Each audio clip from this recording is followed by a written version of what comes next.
And Abraham circumcised his son Isaac, being 8 days old, as God had commanded him. Now, hot take, but circumcision does nothing for nobody. Sorry. Neither does drinking wine, neither does eating the Eucharist, neither does putting up a Christmas tree in your house and lighting it with candles or whatever lights and then putting an angel on top or a star or whatever.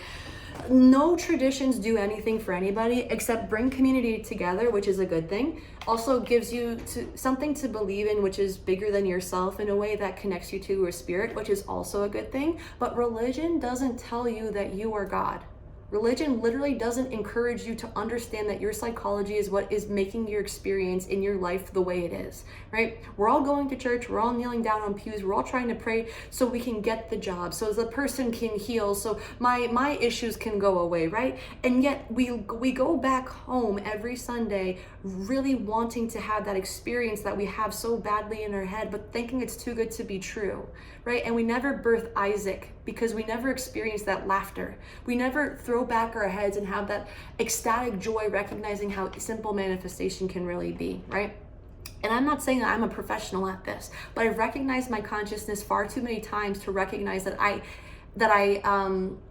you have to believe it after a while. You literally see the receipts play out in front of you. The more you recollect your experiences, the more you use that as data for yourself to have conviction in the future towards things that you think are impossible, right? Because we all have our own judgments towards ourselves and what we can receive. But when you eliminate those barriers, life can become so easy, right?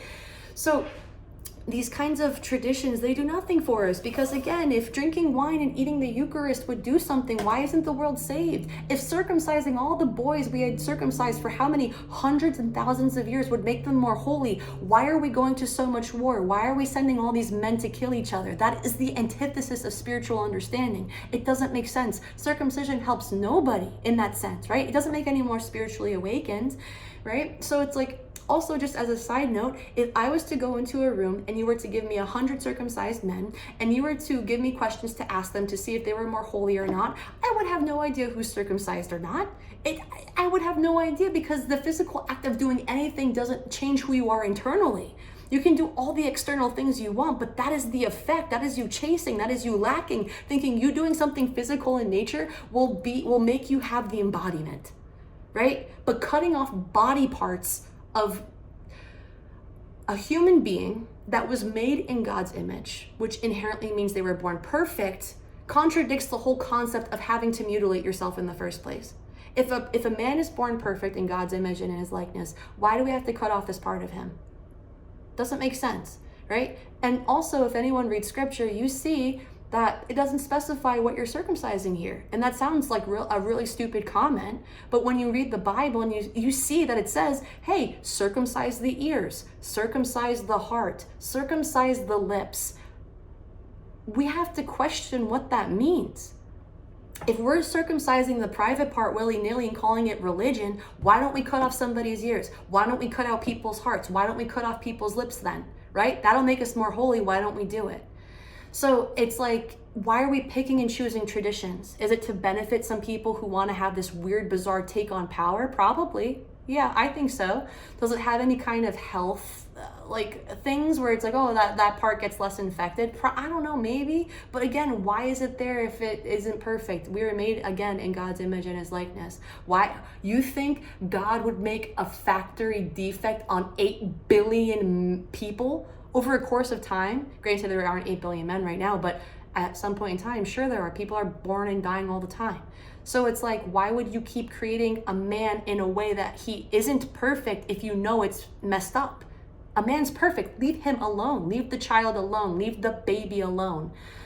So when you see that circumcision, drinking wine, eating Eucharist does nothing spiritually for anybody, why are we doing it, right? So what this means in mysticism is when you circumcise yourself, what that means is you remove the layer in which keeps you in bondage, right? Circumcising his son. If you look at it from that private part area, you're removing the flap, right? Because that area is what allows you to procreate. when you remove the barrier in which is preventing you from creating, what does that sound like to you in a mystic lens? You're removing the barrier in your psychology that's preventing you from creating and expressing and birthing experiences into your three-dimensional realm, right? Because the simulation, the matrix, it actually means womb in Latin. And when you understand that a woman has a womb and gives birth to a child, now you can connect the dots and see, oh, right, what I think, what I feel gives birth in the matrix. It happens to me 24/7. Everything internal expresses outwardly. So circumcision has nothing to do with the physical act of the lower body part or the heart or the ears or the lips, because those are passages. Look them up. So if it has nothing to do with that, it has everything to do with the spiritual understanding of it, right? And 8 days, when you look at the number 8, you see the concept of infinity. And when you have infinity, it means there's no beginning and no end. So when you remove the barrier in which allows you to create, you recognize you're God and you don't have a beginning or an end. That's why they use the number 8. If circumcising a child on the 8th day made them more holy, again, why aren't we saved? Why aren't these men awesome? Why are we not so full of enlightenment now? You go down the street, you're gonna see a goofy thought-minded person, right? Like there's always somebody somewhere. Maybe I'm that person every now and then to somebody else, and I'm fine with that, right?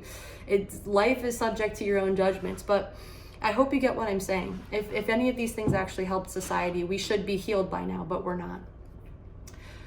Okay, so then we have verse 5.